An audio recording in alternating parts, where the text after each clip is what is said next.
네, 여러분 안녕하십니까. 용감한 토크쇼 직설 임종훈입니다. 지난달 5일이었습니다. 스톡홀름 실무협상, 북미 간의 실무협상이 소득 없이 끝난 지 한 달 보름여 만에 북한과 미국 간의 대화의 바람이 좀 불고 있습니다. 아직 훈풍이라는 표현을 쓰기는 조금 이른 것 같기도 하고요.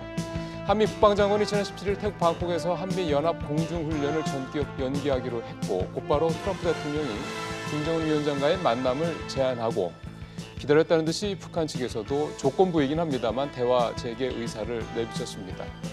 김정은 위원장이 스스로 설정한 연말 시한이 이제 불과 40여일 정도 남은 상황에서 그동안 지지부진한 이 북미 협상이 뭔가 좀 전환점을 맞을 수 있을지 주목이 되고 있습니다. 또 사실상 물 건너간 게 아니냐라고 얘기가 계속 나왔던 북미 간의 3차 정상회담도 글쎄요, 뭔가 좀 가능성을 다시 한번 좀 타진해 볼 수 있는 게 아니냐, 이런 얘기도 좀 나오고 있습니다. 반면에 남북 간의 상황은 진전의 기미가 보이질 않습니다. 금강산 관광시설 철거 문제도 우리 측에서는 대화 재개에 뭔가 어떤 실마리가 될 거라고 기다렸던 것 같긴 한데, 북측의 입장은 여전히 차갑고 냉랭합니다. 마치 오늘 아침 날씨 같습니다. 김현철 통일부 장관이 현재 미국을 방문 중인데요. 여기에서 남북 대화의 돌파구가 생길 수 있을지도 한번 관심을 갖고 진단을 해볼 필요가 있을 것 같습니다. 오늘 세 분의 외교안보 패널과 함께 얘기 나눠보겠습니다. 샵 3698로 여러분들 말씀 기다리도록 하겠습니다. 자, 이제 오늘 한 분 한 분 소개를 해드리겠습니다. 자, 오른쪽으로 인제대 진유관 교수님 오랜만에 나오셨습니다. 어서 오십시오, 교수님. 네, 안녕하십니까. 자, 왼쪽으로 한동대 박원 교수님 나오셨고요. 네, 안녕하세요. 그다음에 이인배 협력안보연구원장 나오셨습니다. 어서 오십시오, 박사님. 네, 안녕하십니까. 예. 저희 세 분과 함께 얘기를 좀 본격적으로 나눠보겠습니다.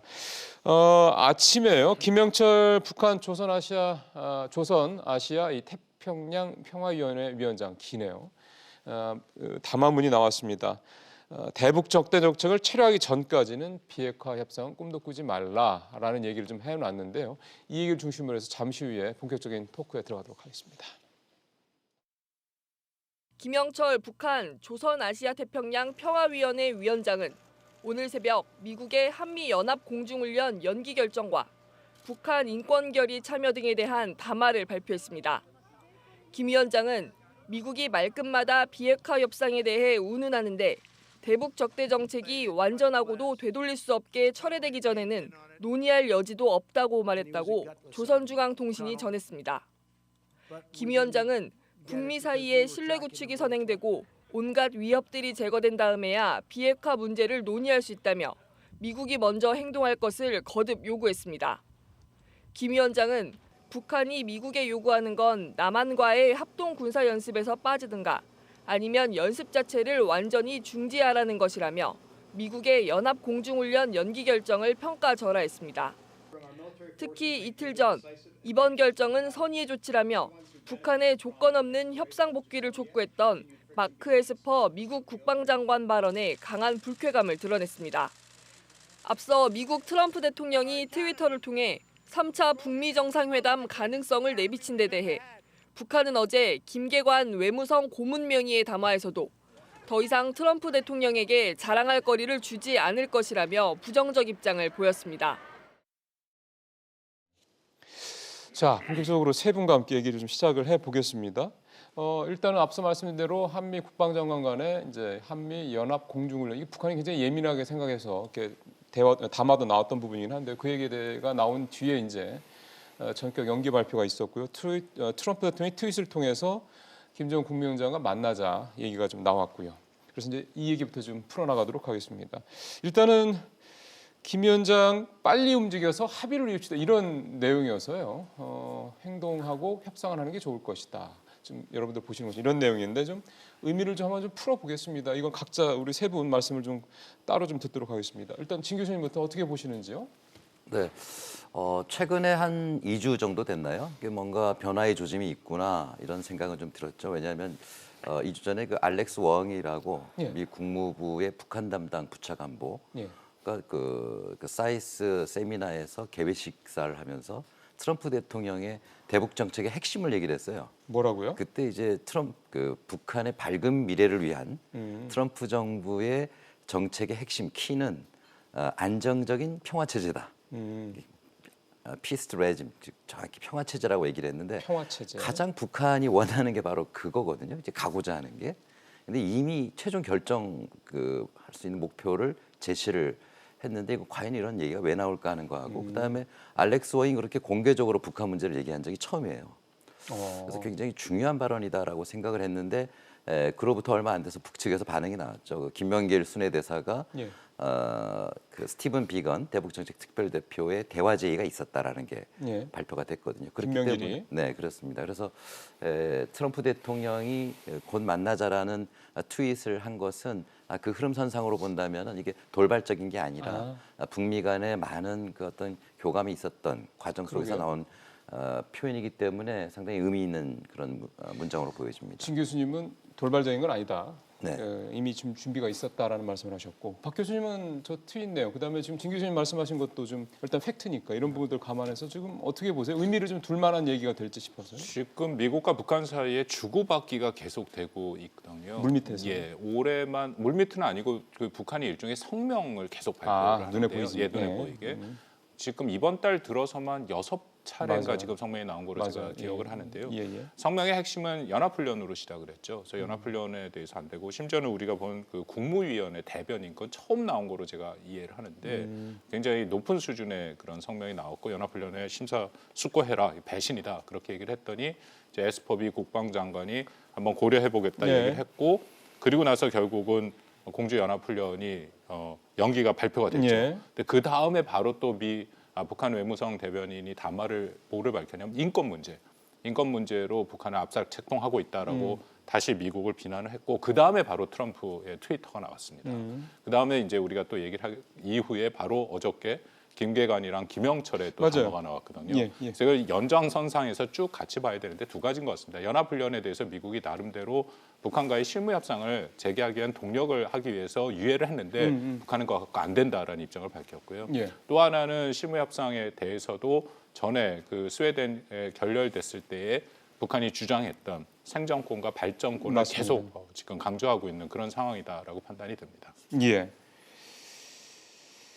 자, 우리 이 원장님께서는 일단 메시지를 보면 박 박사님, 박 교수님 말씀하시고 지금 꽤 자주 나왔는데요. 저는 그 보면 명확하게 북한 입장이 정확하게 보이는 것이 있어요. 뭐냐면은 이 실무 협상에 관해서는 철저하게 그 트집을 달하고 다 안 하겠다 소리를 해요. 첫 번째 안 하겠다는 공중 연합원수 때문에 적대지 정세 철회되지 않았기 때문에 안 하겠다.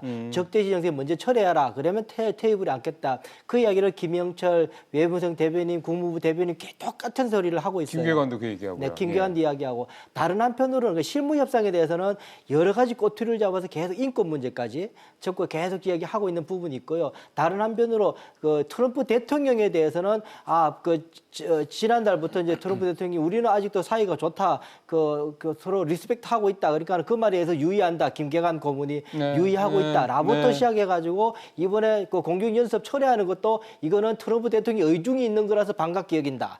등등의 이야기로 계속 그 이야기를 하고 있어요. 그 약간 이야기는 이렇게 분리시켜서 얘기를 하는군요. 예, 그렇게 하면서 실무 협상에 대해서는 계속 끊임없이 트집을 잡아가지고 안 하는 쪽으로 계속 이야기를 하고 있는 부분이고 그러면서 정상회담 트럼프에 대해서 한 호감과 트럼프 대통령 직접 만나야 될 명분들에 대한 이야기는 적극적으로 이야기하고 있는 사인이 달라요. 이걸 자꾸 섞어서 보는 거는 조금 무리가 있다라는 생각이 드는데 우선 그걸 좀 구분해서 보면 좋겠다 생각이 듭니다. 그렇게 말씀하신 김에 네. 그렇게 분리해서 이거를 소위 말해 투테러로 접근하는 이유가 있을 거 아닙니까? 아, 그렇죠. 그거는 뭐라고 뭐 보세요? 이미 벌써 지난해부터 이 미국하고 북한하고 협상할 때 누차례 우리가 이야기했던 부분인데요. 그러니까 실무 협상을 하게 되면 미국에서 꼬치꼬치 다 따져가지고 로드맵 만들어라. 너네들 어떤 무기를 가지고 어떤 핵시설 어느 정도 있느냐, 어느 정도 핵물질을 가지고 있나 다 따져가지고 그러면 언제 없앨 것이냐. 그럼 그걸 다 합을 맞추자는 거거든요. 그러면 내가 너네들한테 뭐 줄 거냐. 다 합을 맞추자는 이야기를 하고 있거든요. 그럼 북한은 그걸 하기 싫으니까 일단은 실무 협상을 안 하려고 그러는 거고 탑다운 방식이랑 그걸 다 퉁치고 그냥 곧바로 만나서 트럼프 대통령 이제 대선 기간이 있고 하니까 저 가지고 정치적인 협상을 통해 가지고 뭔가를 받아내는 거는 김정은 네. 위원장이 하겠다라고 하기 때문에 실제로 다르죠 트랙이. 그래서 끊임없이 실무 협상은 최대한도로 안 하면서 탑다운 방식 정상회담만 추구하고 있다라는 예. 것이 제가 보고 있는 북한 협상 방식으로 봅니다. 예. 저도 뭐 이 원장님의 그런 분석에 계속 동의를 해왔고 북한은 워낙 실무협상을 건너뛰고 그들의 표현에 의하면 조미 순회회동 그러니까 정상회담을 선호했던 순회회동. 것들을 선회할 것은 잘 알려진 사실인데요.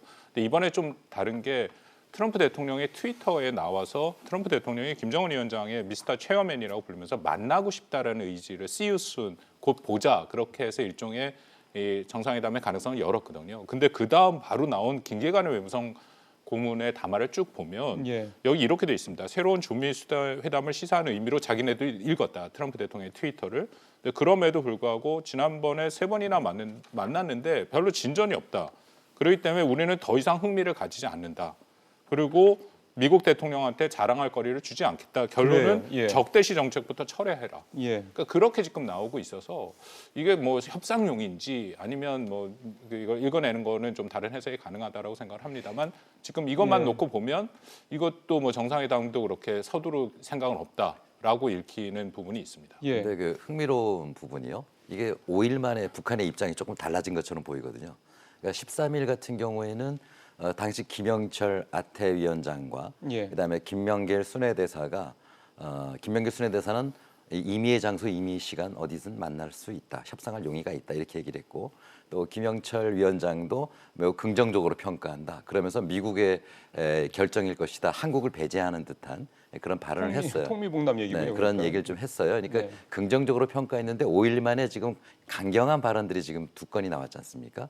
김영철과 김계관을 김계관, 통해서 예. 강경한 발언이 나왔는데 아마 5일 사이에 북한 내부에서 좀 의견이 정리가 된 것 같아요.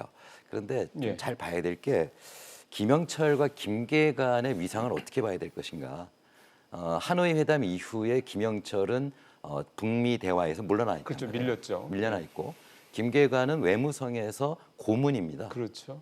공식적인 직책이 아니에요. 음. 리용호 외상과 최선희가 지금 제일 부상이고 그렇죠. 이렇게 돼 있어요. 그러니까 이 두 사람의 역할이 무엇이냐? 북미 대화를 잘하게 만드는 환경을 만드는 그런 역할을 하는 게 아닌가 이런 걸 좀 볼 수 있는 것 같아요. 그래서 더구나 2월 하노이 회담에서의 그 충격적인 결렬 예. 이후에 다시 또 다른 그런 결과가 나온다면 이것은 북한의 관료들도 상당한 책임을 져야 되겠죠. 그렇기 때문에 북미 정상회담의 성공적인 개최를 위해서는 아주 꼼꼼하게 따지고 들어가겠다라는 그런 입장을 이번에 전한 것이지 이것이 어떤 미국에 대해서 대화를 안 하겠다라는 그런 전략의 일환으로 얘기한 건 아니지 않느냐 이제 그런 해석도 가능할 거로 봅니다. 김계관이 했던 박 교수님 잠깐 언급하시면 더 이상 자랑할 거리를 주지 않을 것이다라는 표현과 관련해서 좀 나오는 해석들을 저도 좀 이렇게 좀 살펴보니까 그러니까 북한 측에서 봤을 때는 그동안에 이 3번의 회동까지 포함해서 3번의 만남에서 약간 이용당했다라는 그런 느낌을 좀 북측에서는 말씀대로 진전된 게 별로 없으니까 그런 생각을 하고 있는 게 아니냐 이런 해석도 좀 있어서요. 김계관의 이 멘트, 그러니까 더 이상 자랑할 거리를 주지 않겠다, 뭐 적대 정책을 먼저 철회하는 이 표현의 함의를 조금 짚어보면 어떨까 싶습니다. 이 원장님께서는 이 표현을 어떻게 보세요? 우선 이제 트럼프 대통령이 자초한 게 있죠. 왜냐하면 트럼프 대통령이 너무 그걸 열심히 자랑을 했거든요. 열심히 이제 선거 때마다 된다 하니까는 이제 북한 쪽에서 볼 때는 저게 트럼프 대통령이 아킬레스건이 될 수 있겠다는 생각을 하고 있을 겁니다. 저거를 건들면은 트럼프 대통령이 지금까지 대북 정책 치적이 완전히 무너질 거니까 저것을 건드리는 것이 가장 지금 전략적으로 아픈 부분일 거라고 생각을 한 것 같아요. 그러니까 계속 좀 그 문제를 11월 달부터 이번 달부터 계속 더 열심히 건드리는 부분이거든요. 그 이제 치적거리, 자랑거리를 더 이상 주지 않겠다, 자랑거리로 만들지 않겠다, 대가를 받아내겠다 계속 이야기하고 있는 것을 보면 그쪽에 이제 열심히 하고 있는 부분인데 실제로 보면 트럼프 대통령으로 보면 북한을 그 자랑거리로 정치적으로 활용을 많이 했죠. 예. 앞서 몇 번 말씀하셨지만, 그러니까는 지난달 11월 9일, 지난달에도 12월 9일 날 트럼프 대통령이 느닷없이 우크라이나 전화 스케달 이야기하다 중간에 시진핑하고 이제 김정은하고도 내가 통화하는데 그런 것들이 공개되면은 그 외국 정상이 나하고 통화하겠느냐라고 이야기하고 그래서 10월 21일 날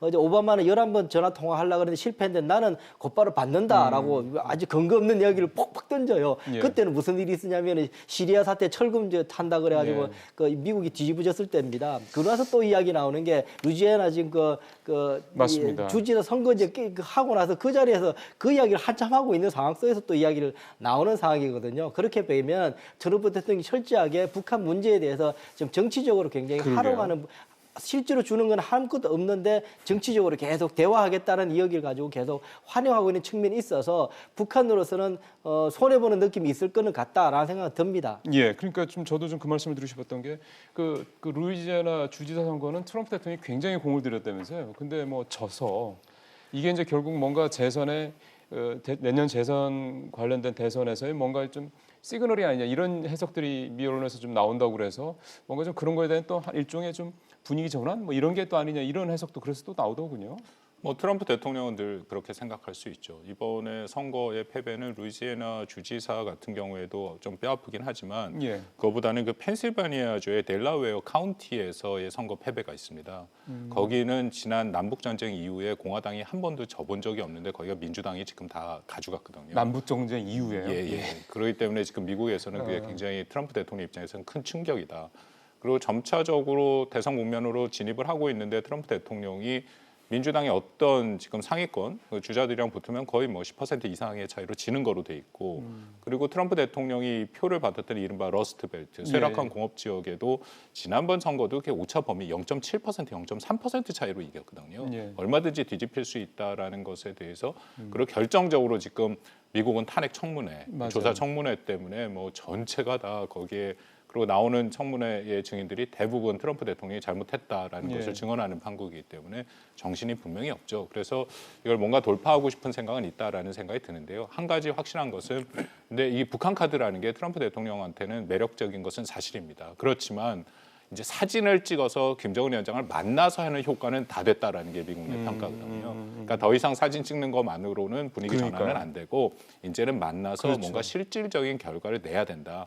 이제 그런 부담은 분명히 트럼프 대통령도 갖고 있다고 생각을 합니다. 그러니까요. 북한이 뭐 바보가 아닌데 3번이나 했는데 4번째도 또 그렇게 말씀하신 대로 악수하고 사진 찍고 어깨 두드려주고 이런다고 해가지고 뭔가 좋아질 거다 본다는 건 정말 이제 좀 과한 거죠. 좀 너무 함부로 생각하는 거고요. 그렇다면은 이제 조금 여기서 진전을 좀 한다고 그러면 뭐 아직 뭐 섣부른 생각할 수 없긴 합니다만 지금 앞서 말씀드린 미국 내 정치 상황에서 트럼프 대통령 입지가 좁아졌다는 건 사실이고요. 미국 내뿐만 아니라 사실 이번에 우리 같은 경우도 그렇습니다. 방위 분담 문제 관련해서도 뭐 유럽하고도 좀 갈등이 생기고 있고 우리는 당연한 거고 일본하고도 뭐 4배 이상 요구했다가 좀 거기서도 좀 갈등이 생기면서 미국 내부에서도 동맹 문제에 대해서 트럼프 대통령이 너무 거래 위주로 가는 게 아니라 이런 지적들이 나오고 있다고 그러더군요. 그러니까 내부에서도 별로 좋은 소리를 못 듣는 것 같아서 이런 것들 관련해서 뭔가 좀 트럼프 대통령이 돌파구가 필요할 텐데 그게 이제 북한과의 어떤 협상이 될 것이냐 이 부분을 한번 좀 우리가 전망을 좀 해봤으면 좋겠습니다. 좀 어렵지만 신 교수님 네. 뭔가 이번에는 좀 정상회담도 그렇고 뭔가 실무 협상도 그렇고 좀 더 진전된 뭐가 좀 이번에는 가능할까 보십니까? 그 지난달 실무 협상이 결렬됐고요. 그다음에 지난 2월에 정상회담이 결렬됐지 않습니까? 네. 그래서 다시 실무 협상을 하고 정상회담을 한다면 성과가 나오지 않을 경우에 네. 그 정치적인 그 책임을 부담이. 면하기가 어렵겠죠. 그래서 앞으로의 회담이 열린다면은 성과를 전제로 하지 않으면 그러니까요. 서로 상당히 그 부담이 크다라고 볼 수가 있고요. 그리고 앞에서 원장님과 교수님이 잘 지적하셨지만 올해 내년에 대통령 선거를 앞두고 그동안 트럼프 대통령이 지난 정부와 다르게 북한의 도발을 자기가 막지 않았느냐 늘 자랑을 해왔단 말이에요. 그러면 이제는 그 결과를 좀 보여줄 때가 됐지. 그 대선 지나고 나서까지 뭐 그 결과를 안 보여주면 되겠습니까? 그래서 트럼프 대통령도 이제는 시간표가 그렇게 길지 않다라는 걸 알고 있는 게 아닌가 그런 생각이 듭니다. 다만 그 방위비 분담이라든가 한미 관계라든가 여기에 대해서는 트럼프 대통령은 굉장히 다른 철학을 가진 사람이다라는 생각이 드는 것이 원래 그 경제인이지 않습니까? 기존의 한미 동맹 관계와 다르다는 말씀이시죠. 부동산업자이고 건설업자인데 북한의 핵 문제가 만약에 해결된다면 그런 전제로 본다면 이 아시아 태평양 체제가 바뀌는 거거든요. 그러면 그렇게 된다면 한미 군사 동맹의 성격이 달라질 수밖에 없다. 그렇게 본다면은 지금의 구조하고는 분명히 다를 수밖에 없는데 아마 트럼프 대통령은 그런 변화를 이미 예고하고 있는 그런 정책을 피는 게 아닌가 그런 점에서 생각해 볼 필요가 있다고 봅니다. 그런 부분들이 북미 대화에서도 좀 어느 정도 뭔가 역할들이 있을 것이다, 영향들이 있을 것이다 이렇게 또 볼 수 있을까요? 그러니까 북미 대화를 하는 중요한 이유가요. 뭐 유명한 그 하버드 대학의 교수가 얘기한 것들도 있고 미국의 랜드 연구소라든가 여러 가지 시나리오를 얘기합니다만 가장 지구상에서 위험한 지역이 지금 한반도를 둘러싼 지역이지 않습니까? 예. 그러니까 중국과 미국의 무역 전쟁도 있지만 남중국 해에서의 군사적 갈등도 있고요. 예. 일본과 중국 간의 영토 분쟁 즉 다오다이 센카쿠 열도 같은 경우도 예. 그게 확전될 가능성도 있고요. 북핵 문제도 굉장히 위험한 요인이거든요. 그 중에 하나를 푼다는 거는 이 아시아 일대에 굉장히 긴장된 국면을 풀어 나갈 수 있다라는 측면에서 볼 때 그게 풀린다면 나중에 그 큰 체제의 변화를 트럼프 대통령은 지금부터 대비하는 게 아니냐 뭐 이런 해석도 가능할 거라고 봅니다. 그러니까 그게 결국 북미 협상이 잘 돼서 이를테면 북미 간의 관계가 상당히 좀 정상화되는 쪽으로 간다 그러면은 결국 한미 동맹에도 근본적인 뭔가 변화가 네, 불가피하다. 매우 아주 긍정적인 변화가 그렇겠죠. 불가피하다라고 예. 볼 수 있을 것 같습니다. 알겠습니다. 이 부분은 좀 똑같이 좀 말씀 좀 듣고 싶습니다. 박 교수님께서는 어떻게 예, 보세요? 뭐 더불어서 근데 트럼프 대통령은 사실 공명심이 굉장히 강한 인물이죠. 그래서 본인이 여러 차례 얘기를 했습니다만 한반도의 냉전을 종식시키는 역사적으로 기록되는 대통령이 되고 싶다. 예. 그래서 비핵화 문제에 대해서 뭔가 풀려고 하는 그런 그 열정과 의지는 분명히 있다라고 생각을 합니다. 근데 그보다 지금 더 중요한 게 본인의 재선 여부거든요. 그래서 늘 이 재선의 유불리로 이 예. 북한뿐만 아니라 지금 모든 거를 그렇게 보고 맞아요. 있다. 예. 한미 동맹도 마찬가지입니다. 예, 방위 맞습니다. 분담도 지금 5배의 정말 우리가 받아들일 수 없는 그런 액수를 요구하는 것도 정말 5배까지 갈지는 모르겠지만 어쨌든 상당한 수의 증액을 갖고 이제 선거 유세에 활용을 하려고 하는 거죠. 예. 그래서 우리가 이만큼 받아냈다라는 것을. 그렇기 때문에 이제 북한도 그런 의미에서 움직일 수 있다라고 생각이 되는데 그렇다면은 최소한 아까 말씀드린 것처럼 사진을 찍는 거 이상은 돼야 된다. 특히 미국 내에서 이런 협상을 하면 그래도 좀 받아들일 예. 수 있는 수준이 돼야 트럼프 대통령이 내가 이만큼 더군다나 이전 오바마 행정부랑 늘 예. 차별화되고 오바마 행정부보다 조금 더 나은 모습을 보여주고 싶어하는 게 그건 아주 거의 예. 대외 정책 지난 3년간 트럼프 대외 정책의 원칙이 돼버렸습니다. 예. 그렇다면 최소한 미국이 원하는 건 저는 영변 플러스 알파입니다. 그럼 워싱턴 가면은 늘 나오는 얘기인데요. 그 영변은 이미 2번 이상 북한이 거기에 대해서 폐기를 약속을 했기 때문에 써먹었죠. 다시 한번 그 얘기를 해봤자 오히려 비판을 받을 수 있죠. 그렇기 때문에 끊임없이 트럼프 대통령 본인도 뭐 5개의 사이트를 얘기하는 것처럼 플러스 알파를 얘기하거든요. 그래서 다음번 실무 협상을 한다면 트럼프 대통령도 사진만 찍는 것은 아니고 어쨌든 정상회담을 위한 실무 협상에서 영변 플러스 알파를 받아내고 싶어하는 그런 미국의 입장은 분명히 있다라고 봅니다. 예. 게다가 좀 계속해서 뭐 여러 사람이 반복해서 얘기했지만 적대 정책 철회에 대한 부분을 자꾸 이제 조건부로 걸고 있는 것도 있어서 적대 정책 철회라는 것도 결국은 이제 뭔가 일종의 선행 조건처럼 돼 버렸잖아요. 그러니까 우선 이 앞서 말씀하신 것처럼 이 지금 그 트럼프 대통령의 재선 문제를 놓고 연관지어서 본다 그러면요, 이게 판단이 어려운 이유가 뭐냐 하면 이것이 그냥 정책적으로 보다도 미국의 국익에 도움이 되거나 잘 됐으면은 그것이 표로 될 거냐, 아니면은 정책적으로 그것이 미국 국익에 마이너스가 되면 표가 잃을 거냐. 라고 생각을 아주 그냥 단순하게 그렇게 판단하면은 쉬운데, 실제로 이게 이 대선 전국의 정치적인 문제라는 건 정무적 판단이라는 건 사실은 엄격하게 이야기하면 국익과 동일시되지는 않습니다. 제가 이 말씀 드리는 이유는 뭐냐면은 트럼프 대통령은 어떻게 해도 괜찮다고 생각할 수도 있어요.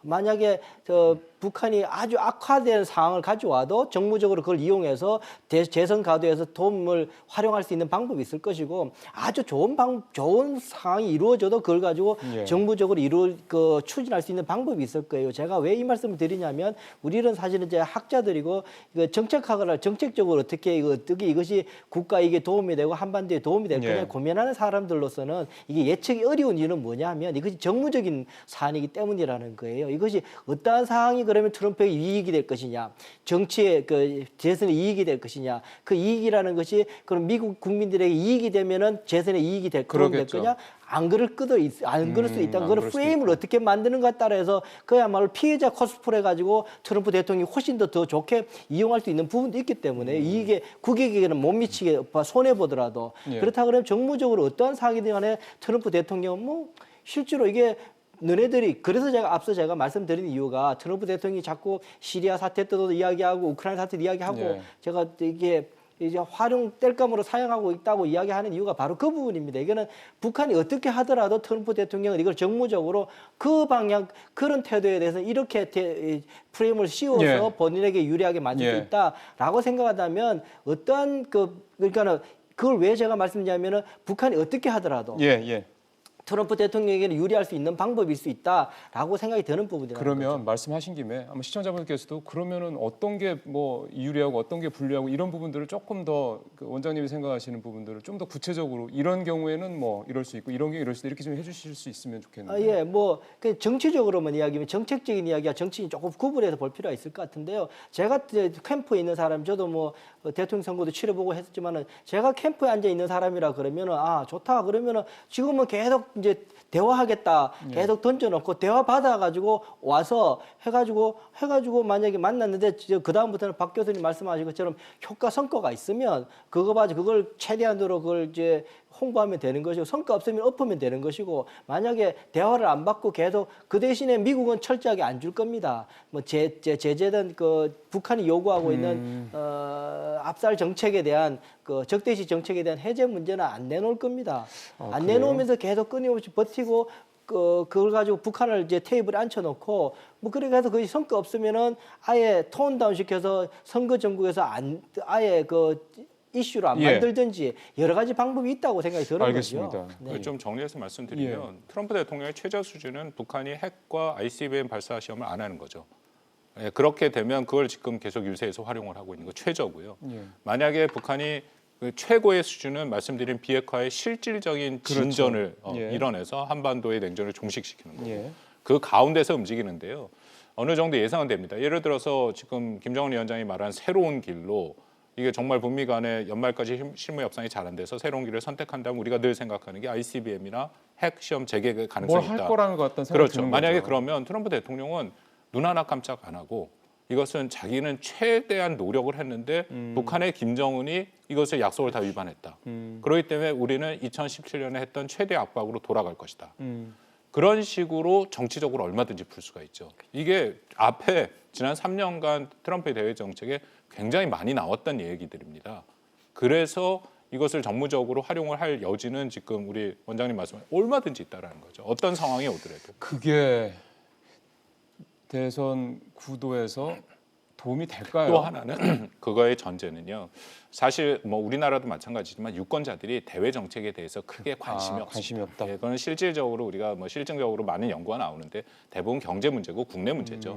그래서 설사 뭐 그래도 부정적인 영향을 줄 수 있는 거는 북한이 핵과 ICBM 발사 시험을 하는 정도인데 예. 그 정도도 트럼프 대통령은 그걸 충분히 넘어가요. 이전에 그냥 보통의 미국의 대통령은 좀 타격을 받겠지만 트럼프 대통령의 대외 정책은 워낙 극과 극을 움직이기 때문에 얼마든지 그것에 대해서도 상대방을 비난하면서 넘어갈 여지가 있다라는 거예요. 근데 역으로 그 정도라면 미국 국민들, 그러니까 미국 내부의 국민들이 대외 정책, 특히 북한이나 이런 문제에 대해서 그렇게까지 심각하게 생각하지 않는다면 오히려 조금 더 자유롭게 이 부분에 대해서 미국 측이 말씀하실 때는 뭐 스몰딜까지는 뭔가 갈 수 있지 않나 이런 생각도 좀 드는데 그거는 좀 약간 근데 너무 나이브 그것에 대해 생각입니까? 문제는 그 대중들은 그렇지만 또 전문가들 집단들은 또 다르죠. 그 기본적으로 예. 미국의 전문가 집단들은 대북 북한과의 관계에 있어서 뭔가 이렇게 어떤 정상 관계로 가고 이런 과정들을 별로 좋아하지 아니요, 않는다. 그 뭐 당연히 협상을 해서 협상의 예. 진전을 원하지만 스몰 딜은 안 된다. 그러니까 지금 그 전문적인 집단의 가장 큰 것은 로드맵이 나와야 되고 비핵화의 정의가 나와야 된다. 그 두 가지는 양보할 수 없다라는 거죠. 로드맵하고 그- 정의가 정무적으로 생각해 보면 이거는 이게 정치를 하는 사람이나 공화당의 후보가 되면 민주당과 차별이 돼야 되잖아요. 그런데 좀 민주당 같은 소리 해가지고는 안 되는 거죠. 민주당 같은 스몰 소리? 딜인 건 민주당 같은 소리 민주당이 늘 해왔던 방식이거든요. 예전까지. 해니 그거 똑같은 것 같으면 왜 너를 공화당 대통령으로 뽑았냐 소리 할 수밖에 없기 때문에 이제 차별하는 예. 필요하거든요. 그러려 그러면 어쨌든 트럼프 대통령 그걸 양보 못하는 부분이 있는 거죠. 예, 지금 뭐 두 분하고 얘기를 조금 길게 했습니다. 진 교수님께서 다 들으셨으니까 네. 진 교수님 생각은 좀 어떠십니까? 이번에 북미 대화는 좀 판이 좀 커질 것 같습니다. 그러니까 아까 뭐 박 교수님도 말씀하셨지만은 이 북한이 영변 플러스 뭔가 알파가 있어야 되지 않겠는가. 사실 지난 하노이 때도 그런 걸 좀 기대를 했었거든요. 네. 왜냐하면 우리 9월 지난 평양 정상회담 때 이미 영변 폐기는 약속을 했고 그렇기 때문에 추가 알파가 있을 것이다라고 봤는데 그렇지는 않았던 것 같아요. 그런 좀 아쉬움이 예. 있는데 지금 북미가 하는 이야기를 보면 아까 말씀드렸듯이 알렉스 웡이 그 평화 체제를 꺼내 들었어요. 그다음에 며칠 전에 그 김명길 순회대사 발언에 보면은 뭐를 얘기했냐면 종전선언이라든가 연락사무소 설치해가지고 해결될 거라고 보면 안 된다 이런 얘기를 해요. 그럼 그 이상이라는 얘기네요. 그 이상이라는 얘기죠. 근데 제재 해제 가지고 얘기하진 않았어요. 그러니까 제재 해제는 물론 중요한 것 같습니다. 그건 중요하나 그보다 큰 그림을 그리고 이번에 만나자라는 그런 얘기로 드릴 수밖에 없거든요. 북한 측에서 봤을 북한 때. 측에서 얘기한 겁니다. 그다음에 또 아까 말씀드렸듯이 미국 국무부의 또 알렉스 웡 부차관보도 또 그런 예. 이야기를 했거든요. 그래서 이번에 만남은 좀 큰 그림을 서로 그리려고 하는 그런 만남이 될 가능성이 있지 않느냐 이런 전망도 될 것 같습니다. 어떻게 보세요? 이게 이제 사실은 이게 뭔가 조금 이제 두 분과 우리 진 교수님 간의 좀 전망이 조금 이제 결이 조금 달라서 어떻게 보세요? 지금 미국에 대한 입장은 어느 정도 우리가 얘기를 했는데 북한에 대한 입장이 전 우려가 됩니다. 지난번 스웨덴에서 북한의 김명길 대사가 그 자리에서 이제 밤에 불빛 탓에 얘기를 했지 않습니까? 성명서를 발표하고 바로 다음 날 북한 외무성이 대변인 담화로 네. 담았는데 핵심 그 단어는 발전권과 생존권이거든요. 그렇죠. 그 얘기가 지금 이번 달에 들어서도 계속 나옵니다. 어저께 나온 김영철 담화에도 또 나오거든요. 그러니까 안전과 발전을 저해하는 온갖 위협들이 깨끗이 제거된 다음에야 비핵화 문제를 논의할 수 있다. 그러니까 이게 지난 싱가포르 합의에 따르면 이제 4가지를 얘기했는데 처음에는 이제 북미 관계 개선, 그다음 평화 체제, 그다음에 비핵화잖아요. 그러니까 북한의 입장에서는 비핵화 조치를 자신들이 했다. 그러니까 그 풍계리와 동창리를 일단 폐기했고 예. ICBM과 핵실험도 더 이상 안 한다. 이제는 미국 차례다. 근데 미국이 해야 되는 것은 발전권과 생존권. 발전권은 아마 2017년 이후에 부과된 모든 경제 제재 5개의 해제를 얘기하고 생존권은 우리가 이야기하는 연합훈련과 전략자산의 완전한 중단. 그리고 2016년에 북한의 그 정부 대변인 담화에 따르면은 비핵화 5대 조건에 보면 주한미군 철수까지 들어가 있습니다. 그러니까 이게 어느 정도 수준인지 우리가 지금 가늠이 안 되는 상황인데 핵심은 북한은 거기서 지금 한 발도 물러나는 모습은 안 보여요. 그러니까 발전권과 생존권에 대해서 확실하게 미국이 먼저 선 조치를 해야 그 다음에 비핵화에 대한 논의를 할 수 있다. 근데 그런 것들을 한꺼번에 다 요구하는 건 아닐 거 아닙니까? 뭔가 그거의 조짐으로 좀 이해할 만한 뭐 이게 일부 두 가지 단계적인 해석이 것들을. 두 가지 해석이 있거든요. 왜냐하면 이것이 일종의 북한의 협상술이다. 최대치를 불러서 예. 사실은 뭐 트럼프랑 비슷한 그런 것도 거죠. 있는데요. 그렇게 해서 협상으로 맞춰간다 하는데 지금까지 나온 거 보면 이게 협상술이 아니다라는 그런 해석도 가능하고 저는 그 해석에 약간 더 힘을 실습니다. 그러니까 뭔가 좀 큰 완전히 판으로 이게 벌어지기에는- 북한의 최종 입장이라는 예, 거죠. 그러니까 어떻게 보면 굉장히 뭔가 협상이 그 어떤 성과를 내기는 굉장히 어려울 수도 있다. 그런 없었습니다. 뜻으로 예, 왜냐하면 말씀하신 지난 그 거예요. 평양 공동선언 5조 2항에도 북한이 그 얘기를 했습니다. 미국의 사응 조치가 있을 경우에 한해서 영변과 네. 추가적인 조치를 할 수 있다. 이거 다시 그 입장으로 돌아갔다라고 판단이 그러니까 이제 되거든요. 박원경 교수님하고 저하고 비슷하면서 다른 점이 뭐냐면 네.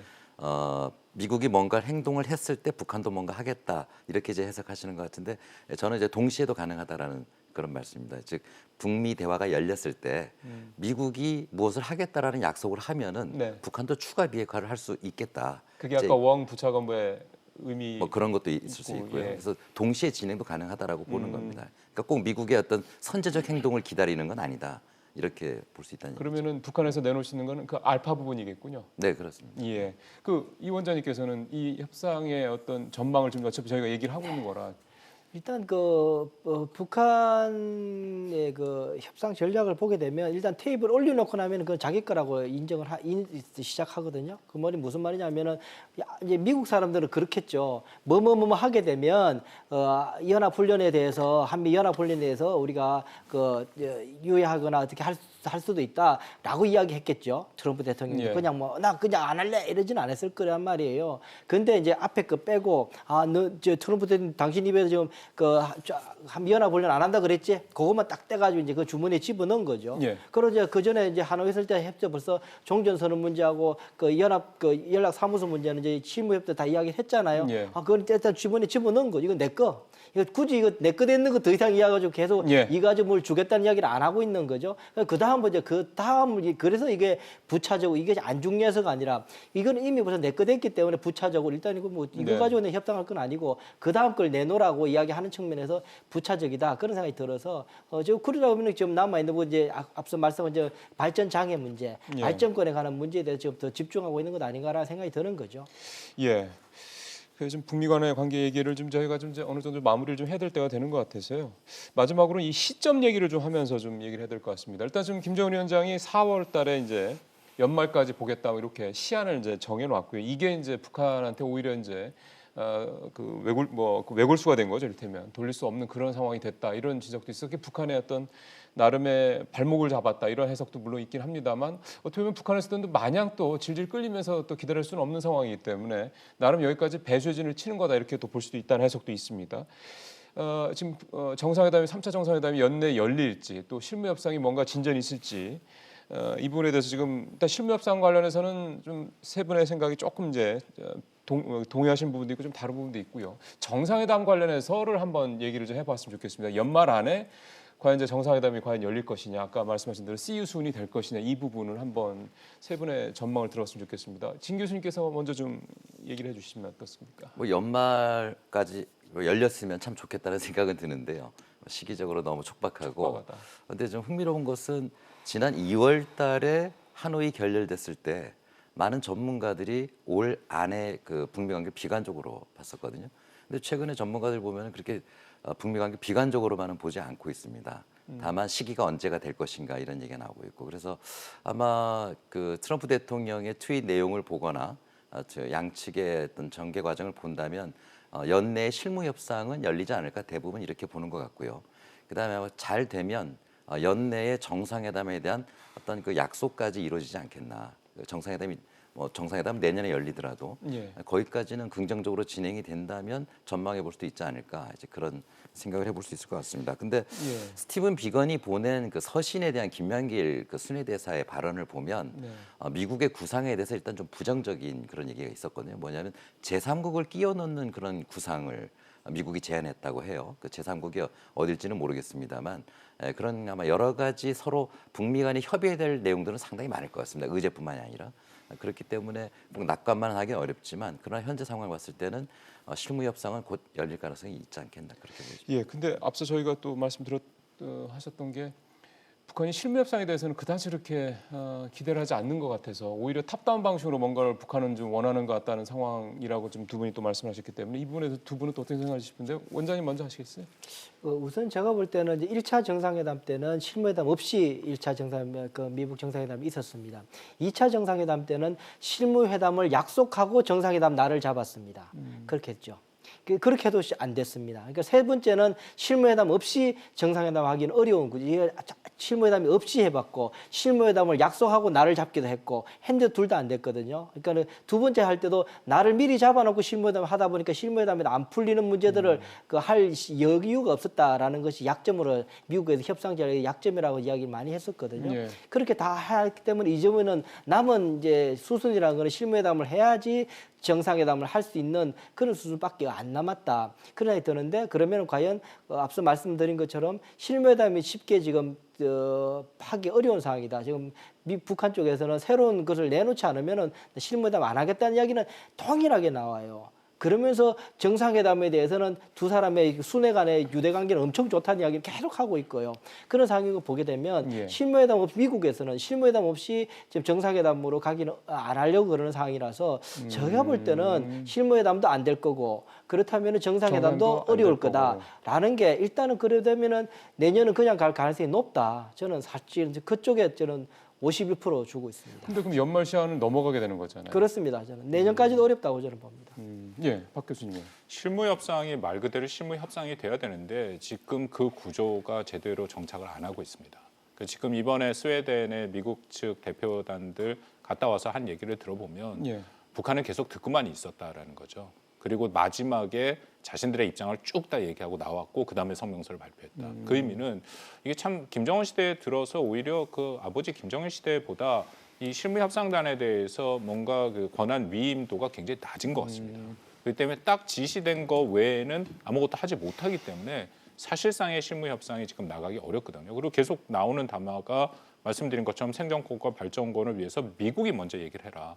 그러면 실무협상이 열려봤자 또 똑같은 얘기만 반복될 수밖에 없고요. 왜냐하면 한번 생각해 보시면 북한의 실무협상 대표단도 평양에서 그 지시가 내려왔는데 거기서 자기가 어떤 융통성도 발휘할 수가 없습니다. 그렇게 된 문제가 있고요. 그렇다면 지금 미국이나 북한이나 둘 다 북미 협상에 대해서는 이전보다는 신중한 입장인 건 맞는 것 같습니다. 특히 북한의 입장에서도 지난 하노이는 굉장히 뼈아픈 그런 기억으로 남아 있거든요.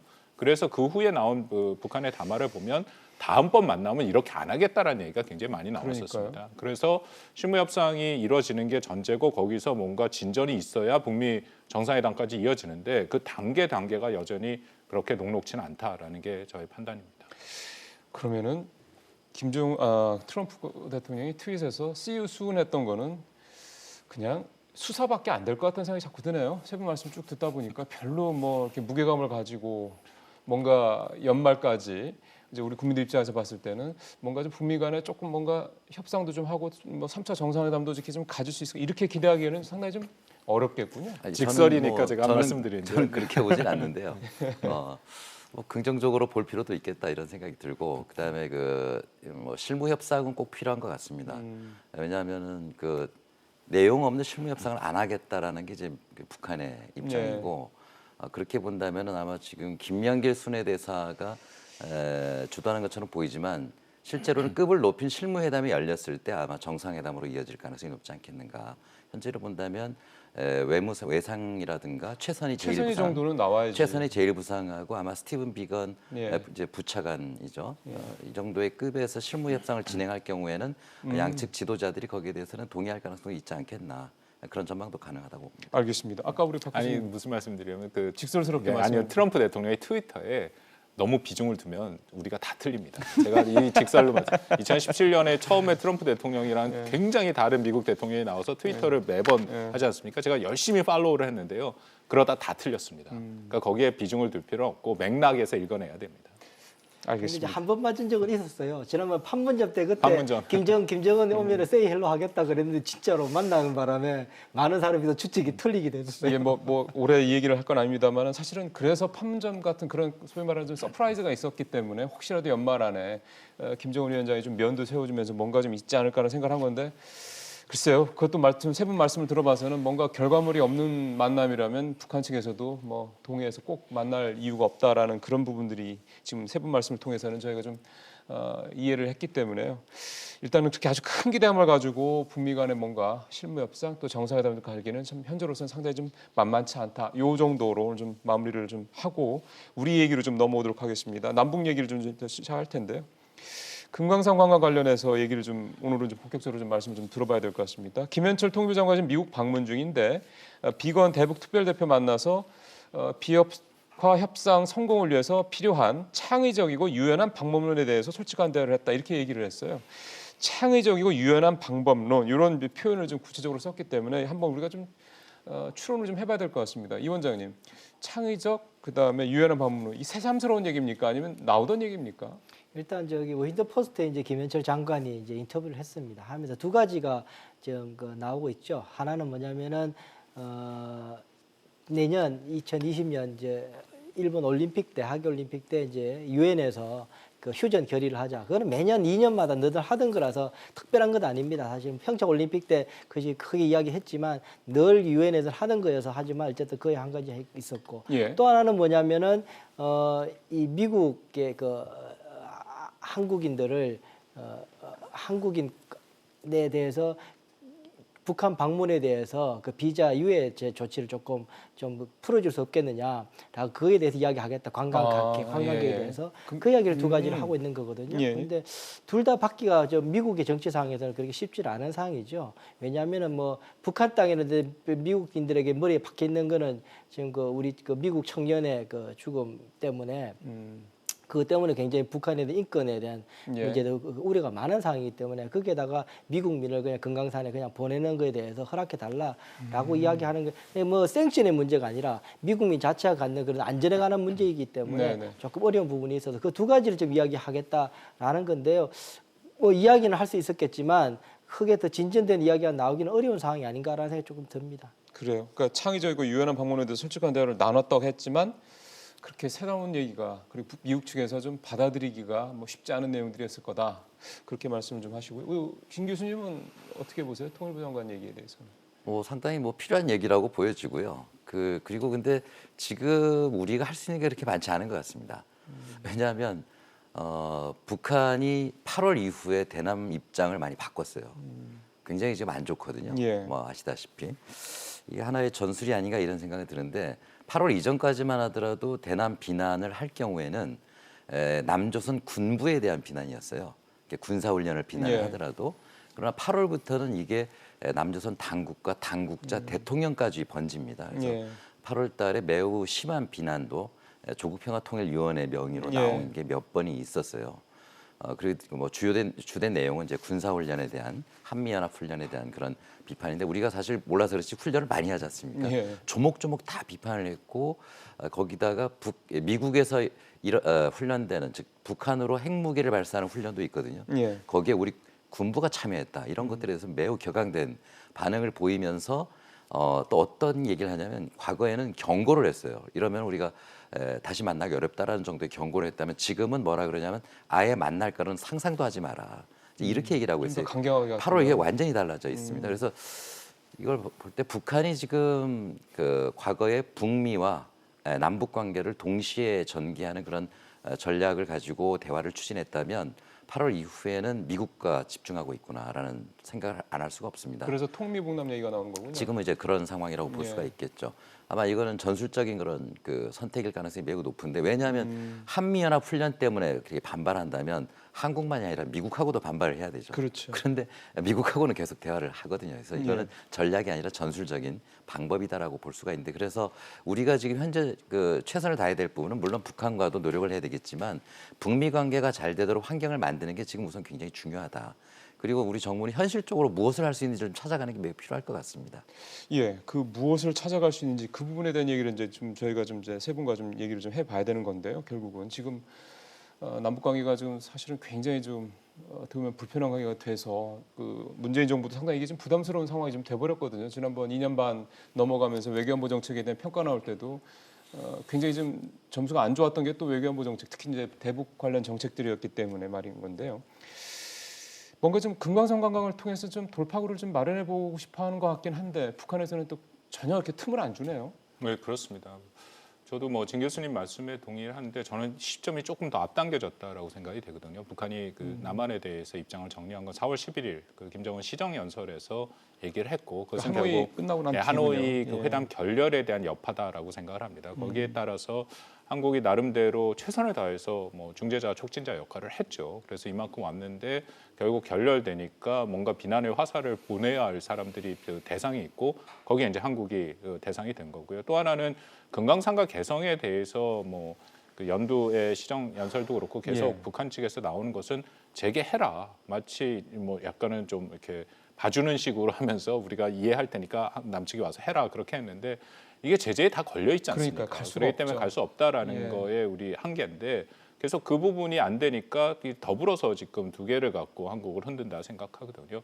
근데 저는 우리 정부가 좀 긴 호흡으로 갈 필요가 있다고 생각이 됩니다. 왜냐하면 지금 국면에서는 북한이 미국과의 협상을 통해서 비핵화해서 본인들이 원하는 것을 받아내려고 하는데 만약 그것이 진전이 되면 당연히 그 다음 수순으로 남북 관계를 다시 복원시킬 수밖에 없거든요. 결국 상응 조치의 대부분 금강산 개성뿐만 아니라 대부분 북한이 원하는 조치의 대부분은 결국 우리 남한이 해야 되는 거기 때문에 그때는 북한이 당연히 한국과의 관계를 다시 복원을 시킬 겁니다. 그래서 지금은 이거는 우리 한국의 잘못이 저는 전혀 아니라고 생각하고 북한이 의도적으로 우리를 배제하는 거니까 조금 그냥 기다리는 것도 하나의 방안이다라고 생각이 됩니다. 근데 참 저희도 이제 내년에 또 총선 있고 하잖아요. 그러니까 참 정부로서도 말씀하신 대로 가만히 있기가 참 쉽지 않은 상황인 것 같아서 지금 정부가 하는 모습이 또 눈에 띄게 뭐 하는 것도 별로 없지 않습니까? 좀 사실은. 네. 그래서 예를 들면 지금 뭐 금강산과 개성공단 이 문제를 그동안 이제 많이 그 쟁점이 됐었는데 뭐 다들 아시다시피 이건 유엔 제재에 다 걸려 있거든요. 미국의 독자 제재뿐만 아니라 유엔 제재도 걸려 있기 때문에 당장 풀어내기는 어려운데 뭐 제 생각이긴 합니다만은 개성 관광은 전혀 제재 대상이 아니거든요. 그러니까 금강산 말고 개성 말고. 개성 관광. 그 선조교 입고 한다 이런 거 말씀하시는 선주교라든가 박연폭포라든가 예. 여기 당일 관광이에요. 그러니까 금강산 같은 경우에는 우리 시설을 이용해야 되고 합작 사업이란 말이에요. 그렇기 때문에 그건 제재 대상이 되죠. 그러나 개성 관광은 북한의 시설을 가서 보고만 오는 거거든요. 당일 관광이었고 이렇게 실현할 수 있는 것들도 있을 텐데 그 이런 것들을 좀 찾아보고 가능한지에 대한 그런 노력들을 좀 해볼 필요가 있지 않느냐 그런 생각. 개성 관광 얘기는 제가 사실은 진 교수님한테 처음 들어서요. 할 수 있는데 안 한다는 건 결국 우리도 이게 했을 경우 결국 미국의 심기를 건드릴 수 있지 않냐 이런 부분들 아닙니까? 그러니까 공개되지 않은 미국의 아주 여러 가지 요구들이 있는 것 같습니다. 뭐 그렇다 하더라도 지금 어쨌든 중국인이든 외국인이든 그 북한을 관광을 하지 않습니까? 예. 굉장히 많은 관광객들이 드나들고 있는데 일단 사람들이 드나들면서 서로 소통을 해야지 어떤 대화도 이루어지고 이럴 텐데요. 지금 너무 당국 간 대화만 고집하고 있는 게 아니냐. 그럼 정부도 그걸 알지만 말씀하신 대로 그런 쪽보다는 어떤 그 정상적인 상황에서의 대화, 당국 간 대화 요것만 좀 정부도 계속 고집하고 있는 거다 이렇게 보시면 정확하게는 알 수가 없습니다만 아마 그런 점이 좀 한번 지적해 볼 필요가 있는 것 같습니다. 예, 뭐 정부가 할 수 있는 일을 조금 더 얘기를 좀 들어보죠. 이 원장님께서는 그러니까는 이번에 예. 상황을 보게 되면 이제 북한에서 그 논설을 통해 가지고 네. 우리 지금까지 금강산에 대해서 한국 당국과 어떻게 이야기를 했는가를 조목조목 아주 길게 이야기를 쭉 해서 예. 11일 날 최후 통첩까지 했는데도 계속 이야기를 하고 있다. 그래서 뭐 실무 협상을 하자고 그러고 있다. 이야기를 막 하고 있단 말이에요. 그래서 다 꼬치꼬치 다 이야기를 해요. 북한 쪽에서. 그러니까는 그걸 이제 공개를 하는 거죠. 하는 이유가 우리는 공개를 안 하고 북한 쪽에서 이제 막 그렇게 공개를 했는데 우리는 공개를 안 한 이유가 그걸 좀 시간을 갖고 이거 문제를 풀려고 굉장히 제가 애착을 갖고 했던 사업이었던 것 같아요. 저도 이해가 갈 만한 부분은 유엔 제재 진 교수님 말씀하셨지만 유엔 제재에 걸려 있지만 그나마 가장 직접적으로 덜 걸려 있는 게 금강산이거든요. 금강산 관광 사업이었기 때문에 그나마 그것을 몇 가지만 풀면은 이게 가령 예를 들면은 현금을 주는 문제이거나 그런 것들 그 지불 방식만 조금만 바꾸면 네. 어떻게 유엔 제재를 좀 우회할 수 있지 않을까라는 생각 고민을 했을 것 같아요. 그러다 보니까 이제 그 관광객들이 쓰는 돈은 괜찮지 않겠느냐. 그래서 그냥 개인 쓰는 것까지 우리가 네. 창조적 해법을 이야기할 정도였거든요. 사실 그것뿐만 아니라 이 합작 사업은 이 기준에 있는 합작 사업은 걸리질 않고 추가 합작 사업을 할 경우에는 이제 안 되게 돼 있거든요. 그러니까는 지금까지 있는 현 수준에서 하는 거에 대해서는 유엔 제재도 크게 문제가 안 되고 결국은 지불 방식만 좀 바꾸면 어떤 식이 가능할 수 있었지 않겠느냐라는 게 정부의 고민이었던 것 같아요. 그거에 대해서 미국하고 어쨌든 더 조율을 하고 싶어서 시간을 벌려고 그랬는데 뭐 북한 쪽에서 먼저 나와서 그에 대해서 완전히 끊어버린 거죠 이번에. 그런 바람에 지금 그 여지가 없게 돼서 우리 당국으로서 꽤나 좀 아쉬운 그런 부분이 되었겠다 생각이 듭니다. 그럼 그거를 우리 정부가 적극적으로 안 했기 때문에 북한이 아닙니다. 그건 사실은 방법이 별로 없었던 거죠. 오히려 북한 쪽에서 의지가 없었죠. 우리는 하고 싶어 했었지만 북한 쪽에서 이미 벌써 방침을 정했던 것 같아요. 박 교수님 말씀하신 것처럼 4월 이후부터 한국하고의 어떤 사업에 대해서는 아예 접어놓고 있었고 뭐 아시지 않습니까? 금강산 가가지고 저거 다 치우라고 저거 보기만 해도 기분 나쁘다고 다 치우라고 하고 최후 청첩하면서 이야기했던 것이 여기에 남조선 당국이 끼어들 자리는 없다라고 이야기를 했지 않습니까? 그러면서 예. 이미 벌써 그 문제는 정리한 것 같다라는 생각이 듭니다. 근데 사실 이 부분에 대해서 조금 이제 그 남북 간의 관계를 좀 떠나서 냉정하게 계약적인 측면에서 비즈니스적인 측면만 본다면 남북 합의서에 보장이 돼 있는 부분들이고 또 기존에 예전 얘기긴 합니다만 한강 금강 상황 할 때만 해도 이제 분쟁이 발생할 경우에는 이제 북한 당국과 현대 아산과의 이런 분쟁 관련된 규정도 좀 우리가 있는 걸로 알고 있고요. 네, 등등 이런 어떤 어떻게 보면 정상적인 그다음에 계약서상의 절차들이 있는데 사실 이런 것들이 좀 전혀 논의가 안 되고 있어서 현대아산 측에서는 사실 상당히 좀 불만스럽다고 그래야 될까요? 정부에 이건 좀 뭔가 싶은 생각도 들 것 같고요. 저 투자한 돈이 꽤 큰 돈인데 말이죠. 그 부분은 좀 많이 우려가 되죠. 왜냐하면 지금 말씀하신 것처럼 금강산 관광을 그러니까 50년을 현대 아산이 조차를 하면서 네. 계약을 맺으면서 다 그 규정들이 있더라고요. 뭐 일단 이런 분쟁이 생기면 협의를 해야 되고 안 되면 중재위로 갈 수 있는데 남북상사 중재위원회가 예, 있습니다. 근데 예. 지금 북한이 전혀 그런 것들에 대해서 지금 응하지 않은 거고 또 하나는 이게 두 가지 문제가 있는데 하나는 우리 국민 대한민국 국민의 재산권의 문제가 있습니다. 그러니까 우리 말이죠. 기업의 재산권이 지금 손상되는 그런 상황이 있다라는 거고 또 하나는 북한이 실질적으로 일방적인 철거를 해버리고 정말로 계약을 다 깬다면 그 다음부터는 북한에 대한 투자가 어려워지죠. 어떤 저도요. 국가가 이런 식으로 투자를 할까? 너무나도 이 변동성이 크기 때문에 이것은 우리 정부도 노력을 하고 있는 이른바 이제 북한을 보통 국가화한다라는 측면에서도 매우 부정적인 영향을 줄 수밖에 없다라고 생각합니다. 예, 지금 사실 현실적으로 나중에 이제 북미 관계가 좀 개선이 되고 뭔가 좀 이루어지고 그래서 남북 대화도 다시 재개가 되고 결국 이제 경협으로 가는 게 분명히 이제 눈에 보이는 길인데 북한이 그거를 모르는 게 아닌 상태에서 금강산 이 시설 문제를 그렇게 일방적으로 다 철거할 것이냐 이거는 또 조금 다르게 볼 수 있지 않을까 싶은데요. 글쎄요. 뭐 나중까지 생각한다면 북측 입장에서 봤을 때는 내용적으로만 본다면 철거해야 될 게 많이 있더라고요. 예, 예. 그러니까 거기 시설이 대표적인 몇 가지가 있는데 원래 북한 시설의 호텔을 리모델링 쓰는 게 금강산 호텔하고 외금강 호텔이고 예. 그다음에 저희가 지은 것 중에는 온정각이라는 식당과 온천 예. 그다음에 그냥 갔다가 세워놓은 해금강 호텔이라는 바지선 호텔 그다음에 판넬로 된 그 방갈로들이 있습니다. 사실 보기에 되게 안 좋죠.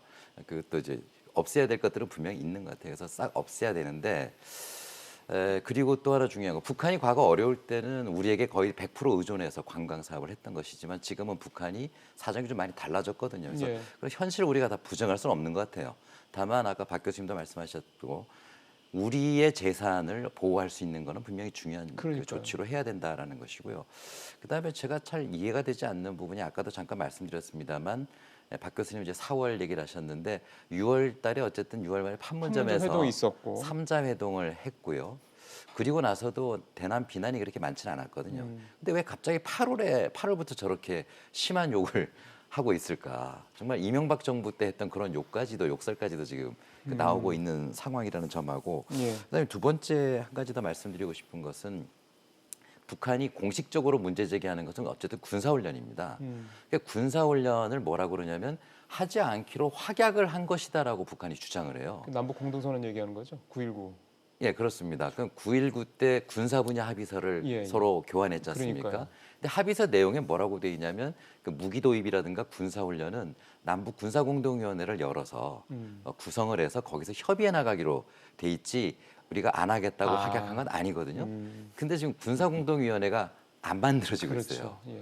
뭐 지금 알려지기로는 뭐 서로 위원장이 격이 맞느냐 안 맞느냐 이런 얘기가 있다고 하지만 왜 군사 공동회의는 열지 못하고 이런 문제를 협의하지 못하고 이 지경까지 왔는지 그 부분은 정확히 알 수 없고 상당히 의문입니다. 그 부분은 제가 확인을 했는데 우리가 그 군사 국방부에서 우리 한국 국방부에서 군사 공동회의를 열자고 수차례 그렇죠. 북한한테 얘기했는데 북한이 그것에 대해 지금 거부하고 있다. 네, 그러니까 왜 북한이 예. 그걸 거부하고 있는지 그 이유가 있을 텐데. 예, 그게 뭐 네. 지금 진 교수님이 문제 제기하신 대로 8월 시점이냐, 뭐 이 시점 문제를 좀 떠나서 그냥 전략적으로 지금은 그러니까 소위 말해서 이제 미국과의 협상에 집중을 하고 거기서 어차피 해결이 되면 남북 문제는 나중에 가도 되는 거니 그렇게 보고 있는 건지 아니면 정말로 흔한 말로 이제 남한을 이제 소위 말하는 이제 대화의 파트너로서 그다음에 북미 협상에서 뭔가 좀 도움이 될 만한 어떤 그런 견지로서는 안 본다라는 건지 이런 부분들에 대해서 좀 궁금증이 생길 만도 하거든요.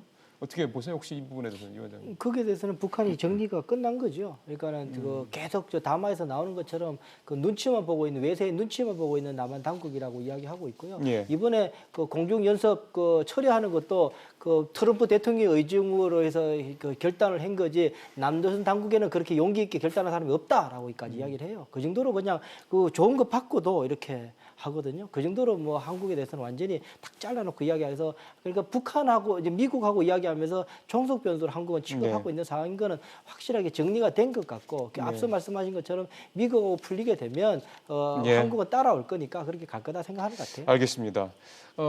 이제 사실은 이제 문재인 정부가 이제 반환점도 돌았고요. 이제 2년 반 동안 이제 여러 가지 성과를 좀 기대를 좀 많이 하는 상황이 됐고 또 내년 내후년 계속해서 대형 이벤트도 좀 있고 하다 보니까 여러 가지로 이제 문재인 정부의 외교안보 정책에서도 이제 좀 지난 2년 반과는 좀 다르게 가야 되지 않겠냐라는 목소리도 사실 있는 게 사실입니다.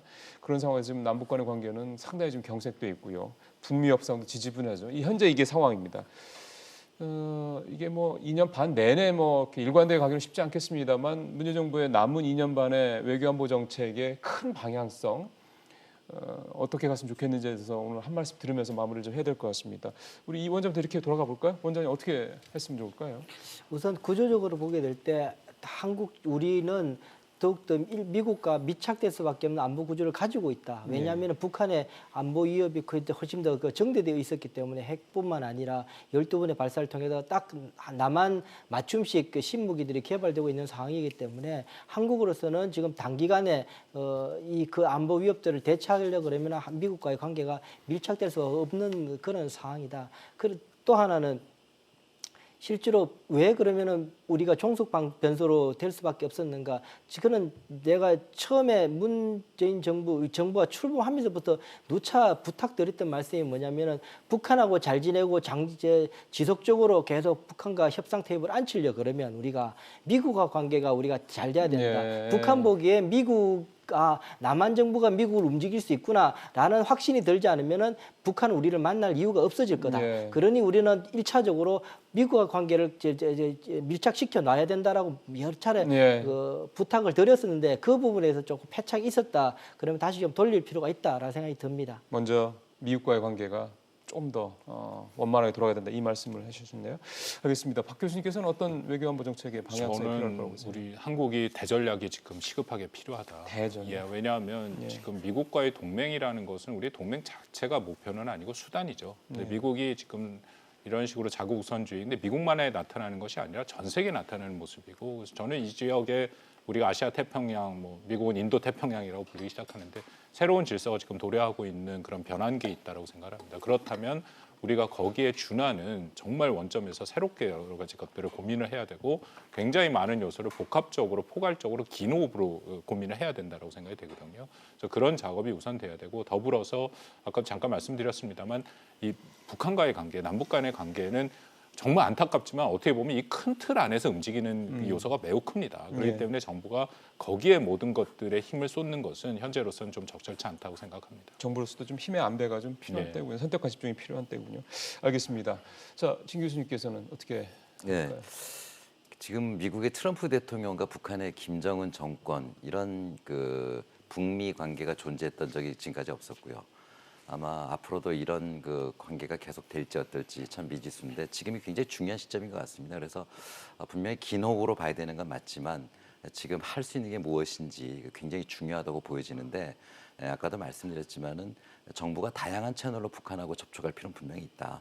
당국간만이 아니라 민간 또는 1.5 트랙 여러 가지 트랙을 활용할 필요가 있고, 그리고 뭐 되게 아쉽지만은 그 남북 군사공동위원회를 좀 빨리 열어가지고 북한이 다시는 이 군사훈련이라든가 이런 걸 가지고 더 얘기하지 않도록 그런 제도적인 장치 속에서 문제를 풀어나감으로써 대화가 좀 이어질 수 있는 뭐 그런 노력들을 우리 정부가 할 필요가 있지 않느냐 그런 생각이 듭니다. 예.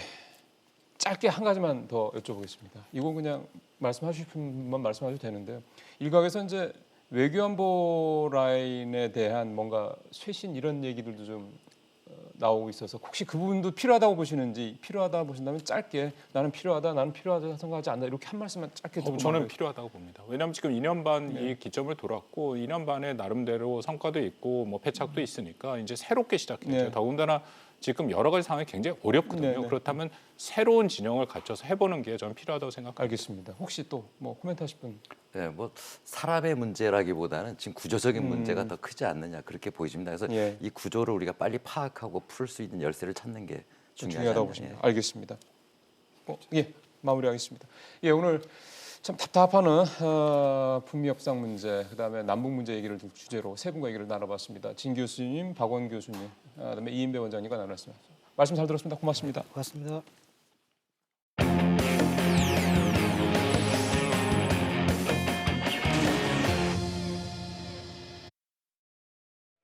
예, 정치권에서는 여야 할 것 없이 동시에 용퇴론 또 쇄신 요구가 굉장히 거세게 나오고 있습니다. 어제 하루 종일 술렁거리기도 했습니다. 이 내용을 중심으로 해서 이슈 따라잡기 이어가겠습니다. 내년 총선 불출마를 선언한 김세연 한국당 의원의 당 해체와 지도부 용퇴 요구에 황교안 대표는 다양한 의견은 반영하겠다면서도 사실상 용퇴 거부로 응답했습니다. 이번 총선에서도 우리가 국민들에게 제대로 평가받지 못한다면 저부터 책임지고 물러나겠습니다. 한국당 중진들도 분열하면 총선 필패라며 지도부의 통합 움직임에 힘을 실어줄 때라며 일축했습니다. 하지만 김세연 의원의 쇄신 요구는 비박계와 수도권 의원들을 중심으로 퍼져가는 모양새입니다. 여당에선 임종석 전 대통령 비서실장의 불출마 선언으로 80년대 운동권 출신인 이른바 86그룹 용퇴론이 불거졌습니다. 하지만 당내 86그룹 대표 의원들은 특정 세대에 대한 일괄적 퇴장엔 선을 그었습니다. 모든 사람이 다 나가야 되는 건 아니잖아요. 남아서 일할 사람들은 남아서 일하고. 우상호 의원은 정치 기득권이 됐다는 지적에 모욕감을 느낀다며 불쾌감까지 드러냈습니다. 여당에선 초선 의원들을 중심으로 인적 쇄신의 목소리가 간헐적으로 나오고 있지만 강하게 분출하는 양상은 아닙니다. 다만 앞으로 총선 물갈이 논의가 본격화되는 시점엔 한국당은 물론 여당에서도 세대 교체의 목소리가 높아질 가능성은 여전합니다. 예, 화요일, 수요일, 목요일은 김수민 평론가와 얘기 나눠보겠습니다. 어서 오십시오. 네, 반갑습니다. 예, 일단은 한국당 얘기부터 먼저 해야 될 것 같아요. 김세현 의원의 요구, 동반퇴진, 쇄신 요구와 관련해서 황교안 대표, 나경원 대표 다 거부하고 뭔가 좀 서둘러 봉합하려고는 어떤 그런 모습도 좀 느껴진다. 이런 해석도 좀 나오고 있더군요. 어떻게 보셨습니까? 네, 당초에 김세현 의원이 요구를 했었던 것은 불출마지 아예 사퇴는 아니었었거든요.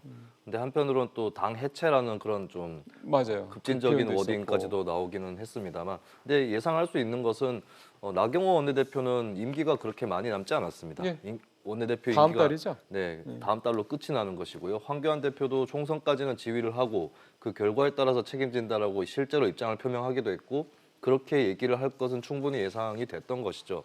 다만 이제 김세현 의원이 그 2명의 당 지도부에 있는 인사의 어떤 진퇴라든지 이쪽 이상으로 당의 파장을 일으켰느냐 이 부분을 좀 짚어봐야 될 것 같기는 합니다만 한편으로는 이제 대구 지역 출마를 계속해서 추진해왔던 김병준 전 비대위원장의 예, 경우는 대구 밖으로 수도권 같은 험지로 출마하겠다 이런 얘기를 하기도 해서 자유한국당 내부에서 물론 이제 좀 무시하는 듯한 김세현 의원의 발언에 대해서 예. 그냥 무시하는 듯한 반응도 있지만 한편으로는 영향을 또 끼치고 있다 이렇게 글쎄요. 봐야 되겠죠. 예, 사실은 워낙에 강한 발언이었죠. 한국당 입장에서 봤을 때는 사실은 좀 그래서 일부 한국당 의원들 같은 경우는 뭐 이렇게 다 이게 네. 밥에다 이렇게 이렇게 침을 뱉느냐. 그 표현 네. 좀 쓰기가 좀 그래서 그랬는데 그 정도까지 얘기하고 있다라는 거를 네. 이제 국민들 입장에서 봤을 때는 뭔가 좀 본인들의 기득권을 지키려는 어떤 그 내부 반발 이것도 상당히 좀 크다라고 좀 느끼시는 분들도 계실 것 같아서. 그럴 겁니다. 김세현 의원은 이제 3선이라서 선수가 적다고 볼 수는 없지만 만 50세가 안 되는 한국 정치 현재 상황에 비춰서는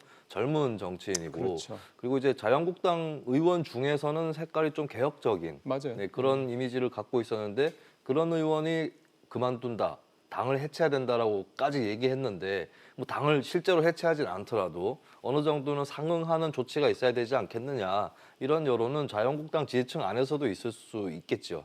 예, 그래서 뭐 예를 들어서 뭐 예전처럼 무슨 비상대책위원회 같은 거를 뭐 황 대표나 이렇게 지도부에서 뭐 이런 어떤 지적에 대해서 통렬히 반성한다. 그래서 뭔가 비상대책위원회 같은 걸 만들어서 좀 한번 새롭게 한번 총선에 대비해 보자. 뭐 이런 식의 얘기들이 나오면 좋을 텐데 사실 그런 얘기들은 뭐 그렇게 그러니까 어떤 큰 쇄신에 대한 얘기는 좀 크게 나오는 것 같지는 않고 그래서 네, 그렇습니다. 오히려 황교안 대표는 이제 문 대통령에게 단독 회담을 제안을 하기로 해서 뭔가 이제 일종의 이제 희석화하려는 게 아니냐 이런 해석도 좀 나오고 있는 것 같고요. 뭐 실제 네. 성사 가능성 같은 거는 글쎄요 지금 상황에서 있을까 싶기도 하고요.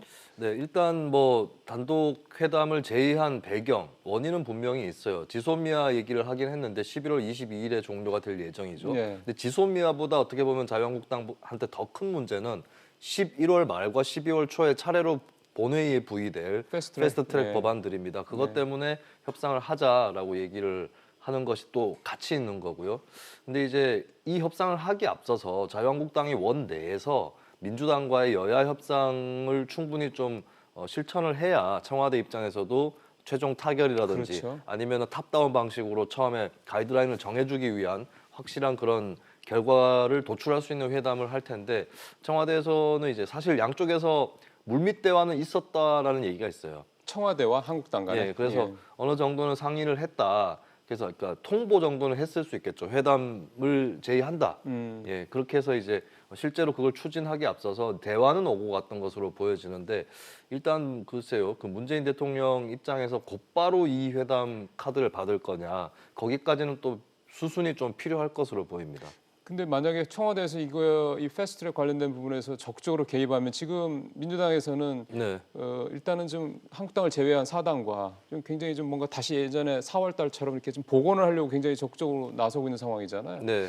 그래서 거기에 또 뭔가 양자가 그러니까 청와대와 당 간에 또 뭔가 그렇죠. 그것도 조금 역학 관계에서도 네. 뭐 문제가 생길 수도 있고요. 예, 그래서 당정청 간에 예. 원활한 협의가 그러니까요. 필요하겠습니다만 일단은 여야 사당이라고 하는 패스트트랙을 추동했던 예, 그 예. 연합이 복원되는 예. 예, 그런 단계에 와 있는데 그렇다면 이것을 좀 와해시키기 위해서라도 자유한국당이 들어와라라고 하는 민주당의 또 다른 시도일 수도 있습니다. 그러면 이제 민주당과 자유한국당이 어느 정도 다시 대화에 들어가고 난 다음에 뭐 청와대에서 영수회담을 한다든지 이런 절차로 가는 게 좀 전망이 더 유력해 보입니다. 예, 뭐 이런 굉장히 민감하고 주요한 현안에서 이렇게 영수회담 갖는 거는 모양도 좀 좋을 것 같고요. 거기서 대단한 결과물이 나오진 않더라도, 근데 어쨌든 뭔가 좀 전보다는 조금 분위기가 대화를 해보려는 서로 시도들은 좀 있다라는 거는 좀 분명히 좀 보이네요. 아까 이제 그 김세현 의원의 불출마 선언과 그다음에 당에 대한 여러 가지 비판적인 발언에 대한 한국당 얘기를 좀 해봤지 않습니까? 이제는 더불어민주당 쪽 얘기를 좀 해보죠. 왜냐하면 임종석 전 비서실장의 불출마 때문에 민주당 내에서도 일종의 새신론이 이제 세대 교체론과 좀 이렇게 같이 맞물려서 좀 나오더군요. 네, 그 자유한국당에서는 특정 세대에 대한 공격이라든지 비판은 별로 보이지는 그랬죠. 않습니다. 그래서 자유한국당은 선수라든지 예. 출마 지역이라든지 그렇죠, 이런 그렇죠. 것들로 주로 따지고 있는데 민주당은 아무래도 현재 당의 중추 핵심을 형성하고 있는 86세대에 대해서 임종석 전 실장 같은 경우도 86세대 대표적인 정치인 가운데 한 명이었기 때문에 다른 86세대들은 그럼 그냥 있어도 되는가? 이 질문이 당연히 나오는 건데 대부분의 86세대, 특히 학생운동 출신, 재하운동 출신의 86세대들은 거부감을 피력을 하고 있어요. 조금씩 예. 차이는 있습니다. 약간의 그 뉘앙스 차이는 있긴 한데 우상호 의원 같은 경우는 기득권화 됐다는데 모욕감을 느끼고 있다. 그리고 우원식 의원도 근거 없이 기득권으로 86세대를 매도한다라고 얘기를 하고 있습니다. 근데 이제 86세대가 사실은 2000년대에 들어서서 예. 임종석 전 실장이나 이인영 의원의 대표적인 경우인데 그 30대 중반의 나이에 국회의원이 됐거든요. 그리고 20년 정도의 세월이 흘렀어요. 근데 우리나라가 고령화가 되다 보니까 예. 그 정도의 나이 때문에 한창 때인 건 맞습니다. 근데 본인들이 어떻게 보면 20년 동안 정치를 해왔던 거 예. 그리고 좀 편하게 들어간 건 사실이거든요. 좀 고여 있다는 네. 느낌이 들 수 있죠. 그 당시에 이제 동교동계라고 해서 맞습니다. 김대중 총재 그룹에 속해 있던 사람들도 한참을 줄 서서 정계 입문했는데 그때 거의 비슷한 시기에 86세대가 정계 입문을 했었거든요. 그때 편하게 좀 배려를 받아서 그것도 굉장히 나이가 자신들보다 많은 김대중 총재 대통령의 배려를 받아서 들어갔는데 지금까지 너무 오래 하지 않았느냐 편하게 예. 어떻게 보면은 때가 맞아서 세대적으로 운이 좋아서 하지 않았느냐 이런 비판이 당연히 또 제기가 됐던 거거든요. 예. 그리고 86세대가 그동안에 그렇게 많은 일을 했느냐 과연 예. 이런 이제 좀 본인들로서는 모욕적일 수 있는 그런 비판도 받기도 했는데 글쎄요 지금 현재 우원식 의원이나 우상호 의원이 보여주는 반응은 우리가 좀 부족하긴 했지요라기보다는 우리가 그렇게 기득권이냐 억울하다. 약간 여기에 가까운 반응들을 보여주고 있는데 여기에 대해서 이제 현재 20대 30대 또 40대는 어떻게 반응할지 이것도 좀 귀추가 주목이 됩니다. 예, 조국 사태 이후에 20, 30대를 중심으로 나타나는 그 공정에 대한 그 함의의 그 담론의 배경에 깔려 있는 얘기는 특히 이제 86세대를 얘기를 하는 겁니다. 이 사람들은 이제 산업화에 따른 그 혜택을 가장 많이 받은 취업, 대학 입학, 그다음에 심지어는 자산 형성, 네. 집 이런 부분들이죠. 거기다 정치까지. 그러니까 이제 그런 모든 것들을 다 쥐고 소위 말해 지금의 뭐 기득권 세력이라는 표현 좀 예민하니까 쓰지 않더라도 지금 현재 가장 큰 이제 힘을 갖고 있는 여러 가지 면에서 그런 네. 세대니까 이 사람들이 이 자리를 공고하게 유지한다 할 경우에는 이제 밑에 있는 세대들 그러니까 그만큼의 혜택을 못 받은 사람들이 끼어들 틈이 사실은 별로 없다라는 점이 또 하나 깔려 있다는 해석도 좀 있거든요. 뭐 서강대 이철승 교수가 낸 네. 책을 중심으로 그런 얘기들이 좀 많이 나오고 있는 건데. 이런 상황에서 이철희 의원이 지난번에 이제 불출마 선언했습니다만 비워주는 역할을 해야 된다 86세대가 이런 네. 또 표현을 썼거든요. 그러니까 퇴진이라는 표현보다는 비워주는 어떤 그런 역할을 좀 솔선수범해서 해야 되는 게 아니라 이런 해석도 좀 있어서 이 부분도 조금 글쎄요. 이 부분에 대해서는 공감을 특히 젊은 세대들은 공감하지 않을까 하는 생각도 좀 드네요. 네, 이철희 의원의 얘기는 굉장히 온건하고 중간적인 얘기인데요. 그러니까 청산하고 막 밀어내고 내쫓으려고 하면 안 된다. 그런 분위기는 아니고. 네, 그리고 이제 다음 세대를 위해서 비워주는 건 맞는데 우리가 비워주겠다. 86세대가 비워주겠다라고 하는 거예요. 그래서 이거는 좀 어떻게 보면은 이제 해석하기에 따라서 그리고 앞으로 실천하기에 따라서 많이 달라질 수 있는 그런 얘기가 될 것 같은데요. 그러니까 그렇게 비워주는 역할을 하기 위해서 그럼 이번 총선에 출마하는 것이냐 했을 때 거기에 대한 신빙성 그러니까 저 사람들은 진짜 곧 그만둘 것 같아. 그런데 이제 그냥 그만두면 당이 혼란스러워지고 다음에 여백, 공백들이 커지기 때문에 그것을 야구의 중간 네. 개투 요원처럼 어느 정도 처리하고 내려가려고 하는 거야라는 믿음을 과연 줄 수 있을지 이것이 관건이라고 보여집니다. 86세대에 대한 비판 중에 하나는 또 그겁니다. 참여정부 때, 그다음에 이제 문재인 정부 때 두 번의, 물론 문재인 정부가 아직 끝나진 않았습니다만 절반 정도 남았습니다만 두 번의 이제 어떻게 보면 정권에서 주요한 역할을 정책도 그렇고 정치도 그렇고 했는데 네. 성과가 별로 없었다 이런 지적도 분명히 있거든요. 네. 그렇다면은- 86세대가 2000년대 초창기에 정계 입문했을 때도 비판받은 게 나이가 젊은데 이렇게 당 지도부라든지 주류라든지 이쪽에 들이받는 힘이 너무 약하다. 근데 너무 배려받고 들어갔기 때문에 온실 속에 화초처럼 정치하는 게 아니냐 이런 비판을 받았었거든요. 근데 시간이 어느 정도 흘렀고 이제 당의 중진들이 되었는데 어쨌든 노무현 정부는 이명박 정부에게 정권을 넘겨준 그 과오가 있는 정권입니다. 민주당 입장에서도. 예. 근데 그때 과연 정권이 넘어갈 때 무엇을 했느냐. 그리고 정권을 다시 민주당이 되찾아올 때에도 그렇게 크게 역할을 한 게 없지 않느냐. 사실은 촛불령이 예, 그런 컸으니까. 얘기가 있을 수 있고요. 그리고 네. 노무현 전 대통령이나 현재 문재인 대통령도 86세대는 아닙니다. 그렇죠. 예, 완전히 네. 다른 세대인 네. 것이고 그리고 86세대의 살짝 윗세대나 아랫세대가 봐도 그렇게 사람 수에 비해서 존재감이 없었던 예. 것 같다. 이런 볼멘 소리들은 또 나왔었던 것이죠. 예, 그러니까 능력이 없으니까 물러나야 되는 게 아니냐, 이제 자리를 비워줘야 되는 게 이런 네. 논리가 이제 그래서 좀 나오고 있는 건데요. 뭐 이 얘기는 사실 앞으로도 계속 나올 거기 때문에 또 이제 기회가 되면 또 말씀을 좀 나눠보겠습니다. 심상정 대표가 국회의원 세비 30% 삭감하는 내용의 법안을 발의했습니다. 되게 파격적인 내용인데 정치권의 반응은 썰렁하다더군요. 아, 그렇습니다. 그 국회의원들이 법안을 발의하려면 10명의 의원이 네. 연서명을 해야 되는데 딱 10명을 채웠어요. 정의당 의원이 6명이고 나머지 4명이 이제 3명이 평화당하고 대한신당 네, 쪽 네. 의원들, 뭐 천정배, 정동영, 유성엽 의원하고 현재 무소속으로 있는 민주당 출신이긴 한데 무소속인 손혜원 의원 네, 이렇게 네. 해서 딱 10명을 채웠습니다. 그래서 이제 이게 어떻게 보면 최고 임금제라고 볼 수가 있겠는데요. 그러네요. 국회의원에 대해서. 네, 네, 그동안에 의원수 확대 여론이 의원들 사이에서 일각에서 있었고요. 그리고 거기에 맞춰서 의원수는 확대하되 세비는 낮추자. 그랬죠. 여기에 30%, 대해서는 예. 어느 정도는 공감대가 있었습니다. 근데 심상정 대표 이번 주장은 심상정 대표가 평소에 의원 정수 확대론자인 건 맞는데 의원 정수 확대를 조건으로 걸고 내건 주장이 아니라 선제적으로 의원 정수 확대와 상관이 없이 세비를 깎자라고 주장을 막상 했더니 여기에 대해서 중진 의원 세 분과 이제 손혜원 의원 초선 그리고 또 불출마할 예정인 손혜원 의원까지 해가지고 10명이 정의당 의원 6명 포함해서 10명만 발의를 하게 됐죠. 그러게요. 그리고 자유한국당, 더불어민주당, 바른미래당 소속 의원은 아무도 예. 동참하지 않았습니다. 뭔가 이제 시사하는 바가 분명히 있는 내용인 것 같습니다. 지난번에 의원 정수 늘리는 문제도 심상정 대표가 먼저 제안을 했던 부분인데 해서요. 예, 하나만 좀 시간이 좀 이제 1분 정도밖에 안 남아서 하나만 더 해보겠습니다. 문 대통령이 오늘 300명과 100분 동안 국민과의 대화를 갖습니다. 뭐 각본 없는 대화가 될 거다 강조도 되고 있고 상당히 뭐 질문자 선정부터 치열한 뭐 그런 어떤 경쟁도 있었다. 네. 그만큼 관심이 높다는 얘기가 되는 것 같은데요.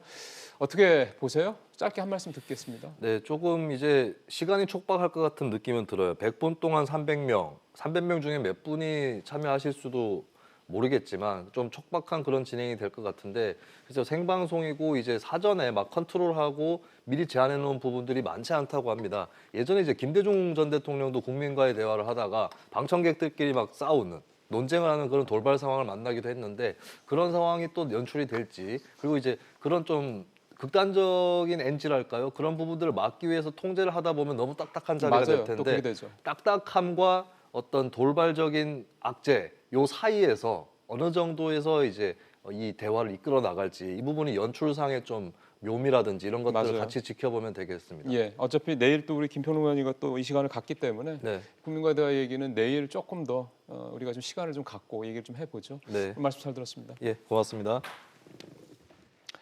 금광산 관광시설에 현대아산이 투자한 금액이 7,800억 원, 거의 8천억 원에 가깝습니다. 모두 정식 계약을 통해서 이루어진 정상적인 투자였습니다. 하지만 2008년 중단 이후에 10년 넘게 사실 아무런 재산권 행사를 못하고 있죠.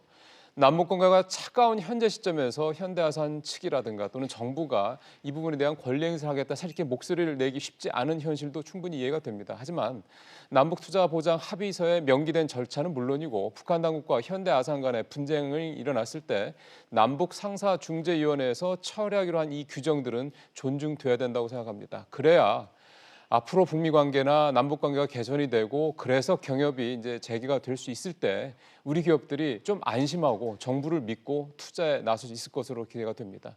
우리 기업의 재산은 우리 정부가 지켜줘야 된다고 생각합니다. 직설 마치겠습니다.